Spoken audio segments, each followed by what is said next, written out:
estudante! Seja bem-vindo ao Tira Dúvidas, o nosso encontro diário e ao vivo com os professores do programa Se Liga na Educação. Na manhã de hoje, nós assistimos às aulas da área de Ciências da Natureza. E respeitando o distanciamento social, nós teremos apenas 2 professores por bloco. Por isso, estão aqui comigo, nesse primeiro bloco, para responder às suas perguntas, a professora Leonora Campos, de Ciências, e a professora Débora de Mendonça, de Química. Sejam bem-vindas, professoras. Obrigada. Eu gostaria também de agradecer a presença dos intérpretes de Libra, a Márcia Moura e a Mariana Tupinambá, que está agora com a gente. A partir de agora, nossos canais de comunicação estão abertos para receber sua pergunta. Ligue no telefone fixo 31 3254 3009 ou envie uma mensagem para o nosso número de WhatsApp no 31 98295 2794. Lembrando que a programação completa do Se Liga na Educação está no nosso site, no endereço que está aparecendo na sua tela. Professoras, vamos relembrar os temas das aulas de hoje?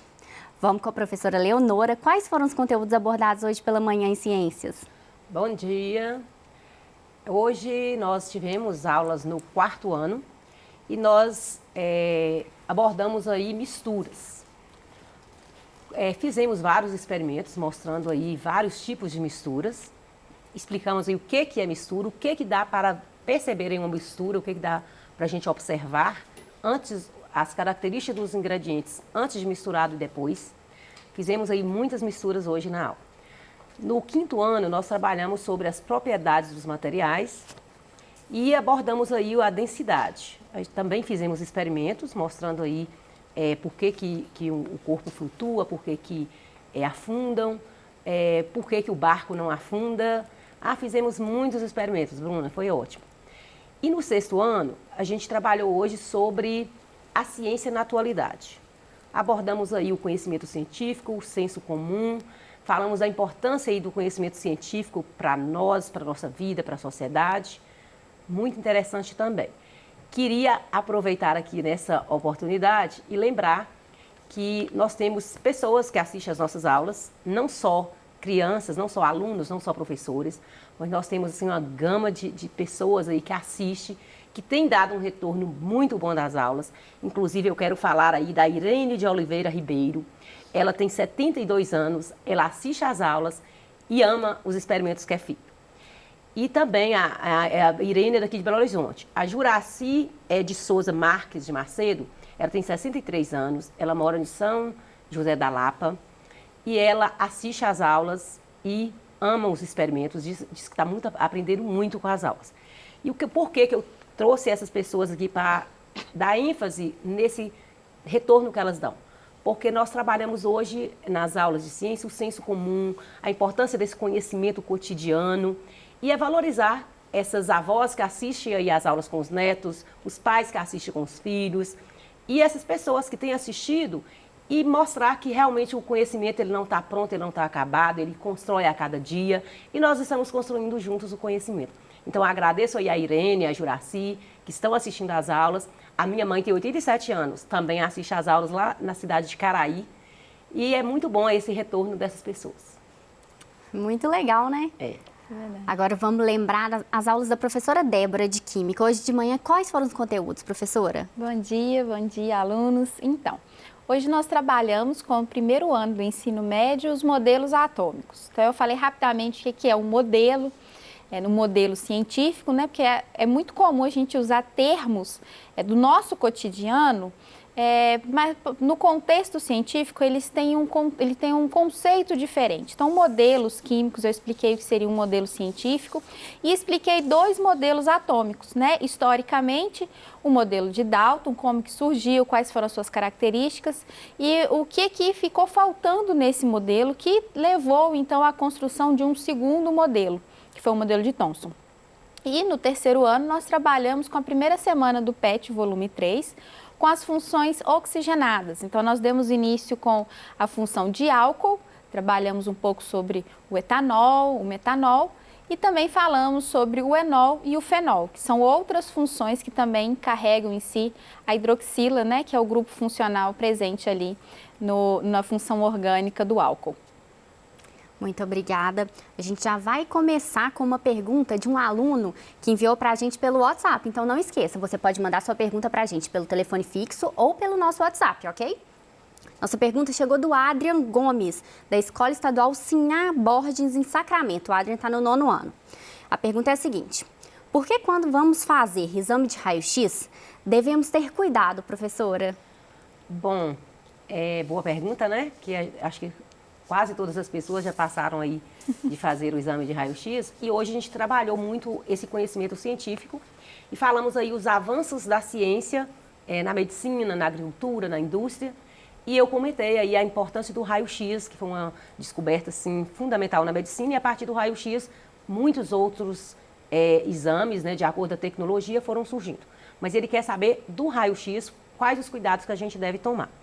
Primeiro, ao fazer um raio-x, você vai estar exposto a uma radiação. E é necessário, geralmente eles colocam aquela capa de chumbo, né, justamente para proteger o seu corpo contra essa radiação, que uma vez você estando exposta a essa radiação, pode alterar as moléculas do DNA da pessoa. Então, todos os cuidados que a gente tem que ter, né, os próprios, onde você faz os exames, eles já têm esses cuidados, então não precisa de preocupar, porque é pela quantidade de radiação que te prejudica. Vamos para a próxima pergunta agora aqui no telão. Uma pergunta do 1º ano. O que levou o Dalton a elaborar o seu modelo? Ah, sim. Então, nós falamos um pouquinho na aula de hoje, né, que já haviam experimentos, já aconteciam os experimentos, e a comunidade científica, eles começaram a sentir essa necessidade de explicar o que formava a estrutura da matéria, né? Do que você é composto, do que um material sólido é composto. E esses experimentos, eles começaram a ver, dentro dos experimentos de reação química, uma certa regularidade em algumas propriedades. Por exemplo, na decomposição, eles iam fazendo reação de decomposição até que não dava mais para fazer. Então, eles tinham uma substância que se decompunha em 2, 3 outras substâncias e depois ela parava. Essas substâncias não continuavam o processo de decomposição. Então, entre essas e outras reações, Dalton ele fazia experimentos para tentar entender a composição do ar atmosférico. Então ele queria saber por que nós tínhamos dias frios, dias quentes, por que a temperatura aqui, né, onde nós estamos, onde convivemos é de um jeito, mas se eu colocar um termômetro no balão e subir a tantas alturas, a temperatura muda. Será que a composição também muda? Então ele fez diversos experimentos nesse sentido e levou então à necessidade de entender que existia uma estrutura inicial que daria base para todo o resto. E ele chamou isso de átomo. Então, a elaboração da teoria dele foi em função das demandas que existia da sua época e também uma retomada de uma questão de que é do que nós somos feitos. Então, isso que levou Dalton a construir o seu modelo atômico.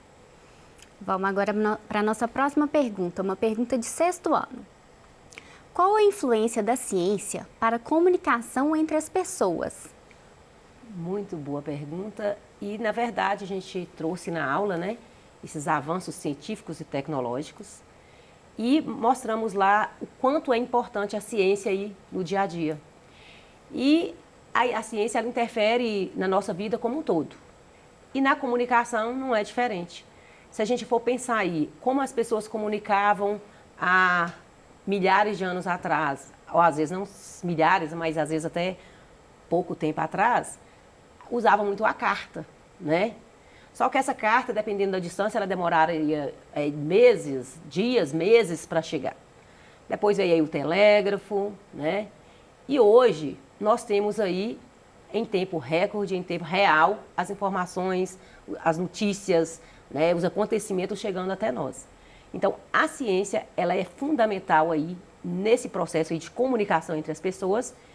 E hoje a gente vê pela velocidade das informações, como é que elas chegam rápido, e que é até preocupante. Porque às vezes as informações chegam tão rápido que não dá nem tempo de você processar as informações. Então, em alguns lados foram muito positivos, né? Hoje nós temos e-mail, nós temos aí várias alternativas aí de comunicação, o próprio telefone, mas tem que pensar aí também nos pontos positivos que isso trouxe, mas também os negativos, porque às vezes também as pessoas recebem as informações, se comunicam, parece que estão comunicando muito, mas ao mesmo tempo esse é parte aí do papo, um com o outro, dessa aproximação entre as pessoas, às vezes deixa a desejar. Então a gente tem que repensar isso aí nessa comunicação. Mas a ciência ela é fundamental aí nesse processo aí de comunicação entre as pessoas. A evolução científica ajudou muito. Muito. Vamos na próxima pergunta. Uma pergunta de terceiro ano. Álcool etílico é o mesmo que etanol? Ah, ótima pergunta, né? O álcool etílico ficou tão famoso aí por causa do nosso álcool em gel, né? Que foi altamente consumido, né? Nesses poucos meses aí. Então, sim, o álcool etílico é o etanol, o mesmo etanol que a gente encontra ali no posto de gasolina, o mesmo etanol que a gente encontra na cachaça, é o mesmo etanol. A questão é que esse termo álcool etílico, né, ele é popularizado principalmente no comércio, né, de limpezas, na área de limpeza, na área de fármacos, aí terminou utilizando, né, esse termo álcool etílico, mas estruturalmente é o mesmo. O que vai diferenciar o outro é porque todas essas citações que eu dei aqui, todos esses exemplos, são soluções com álcool etílico, né? São soluções com etanol, né?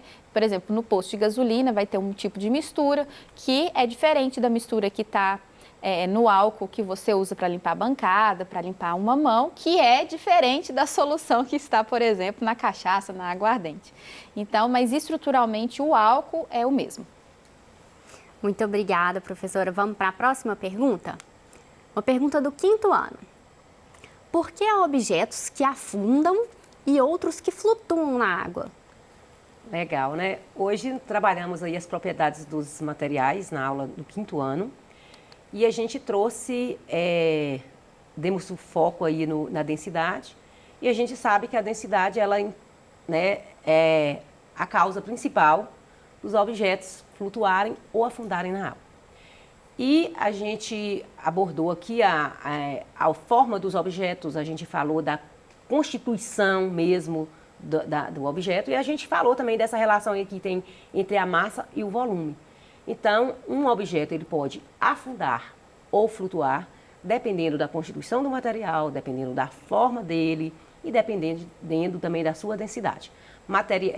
Objetos mais densos afundam e o menos denso flutua. Fizemos lá o experimento do ovo, né, na água, mostramos aí, colocamos sal dentro do copo com água e colocamos o ovo e o outro a gente deixou com água pura. Percebemos que o ovo que tinha recebido água, que foi imerso na água com sal, ele flutuou por causa da densidade da água. Fizemos também experimentos mostrando a forma dos objetos. Fizemos um barquinho, fizemos várias formas geométricas, colocamos, afundaram. O barquinho flutuou por causa da forma dele, né? Então a gente tentou trazer isso aí na aula para que o aluno possa perceber que a forma interfere na flutuação, a constituição do material, né, e a densidade. Os experimentos foram super interessantes. Isso. Vamos para a próxima pergunta? Uma pergunta do 1º ano. Qual era a visão dos filósofos sobre os átomos? Ah, isso é muito legal. Na aula de hoje eu comentei, né, que Dalton ele retoma a ideia que os filósofos tiveram, né, por volta ali de 425 a.C. Então, os filósofos, eles são os pais, né, nós falamos que são os pais da ciência, né, porque tudo começou ali naquele momento onde eles começavam a pensar de onde viemos, do que somos feitos, qual é o nosso propósito. Então, diversos ramos e áreas de conhecimento surgiram ali naquele momento, né? E os filósofos, eles tinham uma indagação de que era do que nós somos feitos, o que faz a água ser diferente da pedra, por que a pedra não é terra, por que a característica da terra é diferente de mim, é diferente de um outro animal. Então, tem que haver uma constituição, tem que haver alguma substância, tem que haver alguma coisa que faz com que essas coisas sejam diferentes. Mas, ao mesmo tempo, existiam animais que eram semelhantes, então tem que ter alguma coisa também que seja semelhante, ou seja, na sua composição, que faz causar essa semelhança. E aí surgiram várias teorias, não só a teoria atômica, né? Na verdade, a teoria atômica ela não foi bem aceita, né? Ou seja, ter uma única estrutura que fosse tão minúscula que não conseguíssemos ver, mas que constituísse todo o universo. Então, naquela época, onde eles não tinham nenhum tipo de experimento ou tecnologia que permitisse eles de fazerem experimentos ou de tentar provar essa teoria, simplesmente ficou no âmbito da teoria mesmo. Uma teoria que foi bem aceita foi a dos 4 elementos, que é muito comum da gente ouvir, ver isso em filmes, séries, que é fogo, água, terra e ar. Né? E aí ele tinha essas estruturas, por exemplo, a estrutura da terra deveria ser, uma parte deveria ser plana e uma parte dela deveria ser cheia de dentes, como se fosse uma pecinha de Lego. Isso porque a terra que a gente pisa, ela pode ser reta. E, ao mesmo tempo, se você subir a um terreno mais pedregoso, alguma coisa assim, você vai ver que ela pode ter alguns deslizes. Então, na cabeça deles, dos cientistas, dos filósofos, essa era uma justificativa de uma possível estrutura. Uma outra teoria que foi usada também é a teoria de que, na verdade, tudo está em movimento, é tudo uma grande transformação. Então, o tempo todo você está se transformando em algo e algo está se transformando em você. Então, a constituição do ser seria essa mudança completa e eterna.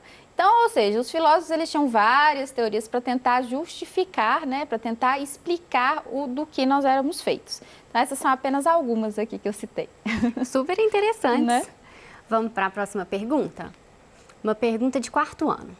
Em quais misturas não é possível ver as substâncias que foram misturadas? Bom, falamos aqui que misturas é quando junta 2 ou mais substâncias, formam uma mistura. E nem todas, realizamos várias misturas, muitas. E existem misturas que você consegue perceber, observar e verificar aquele material que foi misturado. E outras não.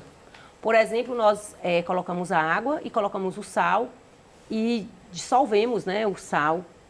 O sal dissolveu na água e após a mistura eu não conseguia mais ver o sal. Assim também procede com o açúcar. Mas tem alguns momentos, então nem toda mistura eu consigo ver os elementos que eu misturei. Mas algumas sim. Por exemplo, eu coloquei a água e o óleo. Você percebia o que era a água e o que era o óleo, né? Então, algumas misturas dá para você perceber e outras não. E eu lembro que eu trouxe também, no 5º ano, uma receita do pão. E pedi, né, para em casa poder fazer essas misturas para fazer o pão e perceber que você vai misturar o ovo, o leite, o açúcar, o trigo, vai fazer aquela massa. Eu ainda trouxe um pão assado para eles verem que não dava para separar depois as substâncias misturadas. Então, fica aí a dica, né, que nem todas as substâncias nós conseguimos ver a mistura, aquilo que misturou após ocorrer a mistura. E quem estiver fazendo experimentos, posta e marca a gente, né? Porque a gente adora assistir. Nossa próxima pergunta chegou de Juiz de Fora, da Letícia, da Escola Estadual Francisco Bernardino. Letícia está no 1º ano. Pode me explicar melhor sobre o experimento que você mostrou na aula, professora? Claro. Então, Letícia, obrigada pela participação. Como eu tinha explicado, né, Dalton tinha proposto a teoria dele, e na teoria dele ele não levava em consideração fenômenos elétricos. Só que naquela época existia uma quantidade enorme de cientistas que trabalhavam exclusivamente com eletricidade. Então já havia reações, né, já haviam experimentos, por exemplo, a formação da pilha. Haviam experimentos meteorológicos que envolviam raios. Então eles sabiam que uma parte da constituição da matéria tinha que envolver a eletricidade. E alguns físicos já haviam cunhado o termo de elétron, ou seja, alguma coisa com a carga negativa. E aí, quando Thomson estavam fazendo os seus experimentos, que foi aquele vídeo que eu mostrei para vocês, então o que se baseia naquele vídeo? Aquela cápsula de vidro, ela é como se fosse uma ampola. Então, ali era um vácuo, não tinha nada ali dentro. Então, o que eles colocavam? Eles colocavam 2 peças metálicas, uma de um lado, outra do outro, ou de um lado embaixo, em cima, que era chamado de eletrodos. Ali ia passar a corrente elétrica, tá? Então, era ligado a um dispositivo que ia fornecer uma corrente elétrica ali. Na parte de baixo, tinha uma bomba a vácuo que ia puxar o que tivesse lá dentro, para diminuir a pressão que tivesse lá. Então, eles colocavam um gás. Então, colocava oxigênio, depois colocava gás de enxofre, depois colocava gás de hélio, enfim. Eles colocavam os gases que já haviam descobertos naquela época, vapor de água, enfim. Colocava lá dentro, ligava a bomba. Então, isso fazia a diminuição da pressão ali dentro daquele local. E aí, por causa dessa diminuição da pressão, gerava então uma diferença de potencial. Se você lembra da aula de física, a diferença de potencial, então, provocava a emissão ali, ó, dos raios catódicos. Então, eles viam nitidamente uma emissão de um raio colorido. Então, cada substância, cada gás que eles colocavam ali tinha uma cor diferente. Então, você pode reparar, por exemplo, que uma parte do experimento, o raio está azul. No final, o raio está meio verde. Porque depende da substância que está ali dentro. E aí eles começaram a fazer testes em cima desse raio. Então, primeiro, ele colocou um anteparo, colocou, no nosso vídeo, é uma cruz. Ele coloca uma cruz no caminho do raio, e o raio era sempre reto. E colocava assim. E eles observavam que aonde o raio batia naquele anteparo, ele não passava, não ultrapassava aquele material. Se não ultrapassava, quer dizer que formou ali o quê? Uma barreira. Opa, então nós estamos falando de partículas. Tem que ter alguma massa nesse raio, certo? Por menor que seja, mas tem uma massa. Se você pegar uma bolinha e tacar na parede, a bolinha não atravessa a parede. A bolinha quica na parede e volta, porque as duas coisas têm massa. Então, beleza. Outro experimento que eles fizeram, eles colocaram uma ventoinha e colocava a ventoinha próximo da onde ia emitir o raio. Ligava.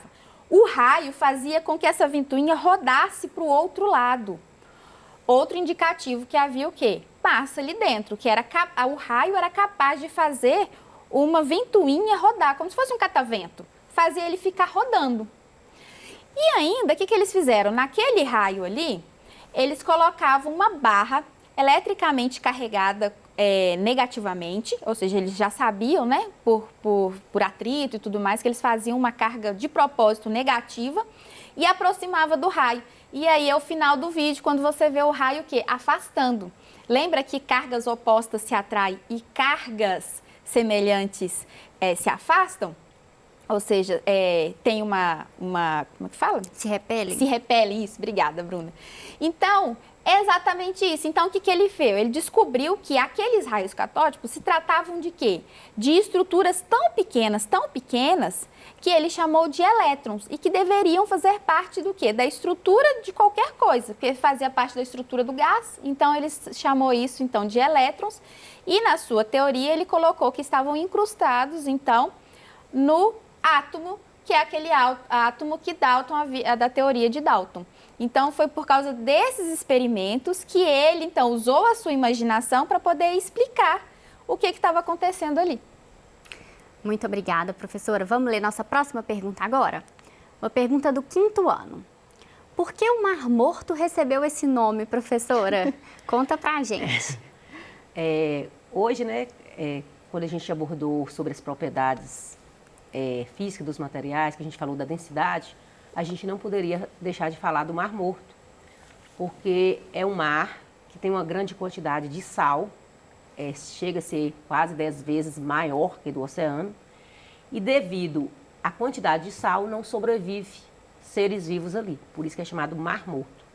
E eu trouxe também essa fala do Mar Morto para mostrar como é um mar que as pessoas flutuam, devido à alta densidade que existe o sal. Então, seu corpo, ao mergulhar, ele é menos denso, então ele vai flutuar, e a água do Mar Morto, por ter grande quantidade de sal, ela permite que os corpos flutuem na água. Então, justamente pela quantidade de sal não tem vida, então chama Mar Morto. Muito obrigada. Acho que se jogar na internet, você vai ver um tanto de foto. Isso. O pessoal vários. flutuando lá. Muito interessante. Vamos ler a próxima? Uma pergunta do 1º ano. Por que Dalton acreditava que a água era composta por um átomo de hidrogênio e um de oxigênio? Ah, sim. Bom, Dalton também, ele elaborou, assim como Thomson, né, como eu falei agorinha mesmo, ele elaborou a sua teoria em função de experimentos, né? E nos experimentos de decomposição, ele considerou que quando não era mais possível fazer a decomposição de uma substância, é que ele chegou no seu estado inicial, ou seja, aquela é a matéria que constitui aquela substância. Então, Dalton ainda não tinha muito claro na cabeça dele o que era uma substância, o que era um átomo, o que era uma molécula. Não havia muito bem essa definição. Então, o que é que ele observava? Quando ele decompunha a água, gerava oxigênio e hidrogênio. Então, para ele, a água era um átomo composto e o hidrogênio e o oxigênio eram átomos simples. Então, a água era um átomo composto que se dividia em um átomo de oxigênio e um átomo de hidrogênio. Hoje, nós sabemos que não é assim. Depois, na história, vocês vão ver que Gay-Lussac, ele volta com esses experimentos, ele refaz esses experimentos e ele percebe, então, alguns erros. E Avogadro, posteriormente, lendo esse material de pesquisa de Gay-Lussac, ele estabelece, então, os conceitos de molécula, substância e átomo. Ou seja, a água é uma substância composta que se divide em substâncias mais simples, que seria o oxigênio, que é o O2, e o hidrogênio, que é o H2. Vamos para a próxima pergunta? Uma pergunta do 5º ano. Quais os fatores que interferem na densidade de um corpo? Bom, já até respondi essa pergunta, né, na outra pergunta que um outro aluno fez.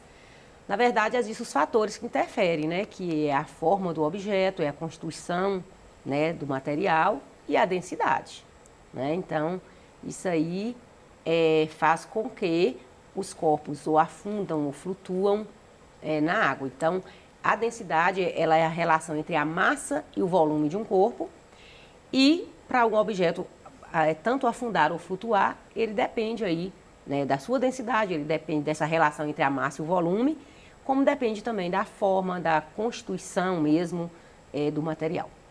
Eu até pedi, pedi para fazer em casa, colocar um pedaço de madeira na água e colocar uma massinha de modelado da mesma forma, do mesmo tamanho, para eles observarem o que flutuava e o que afundava.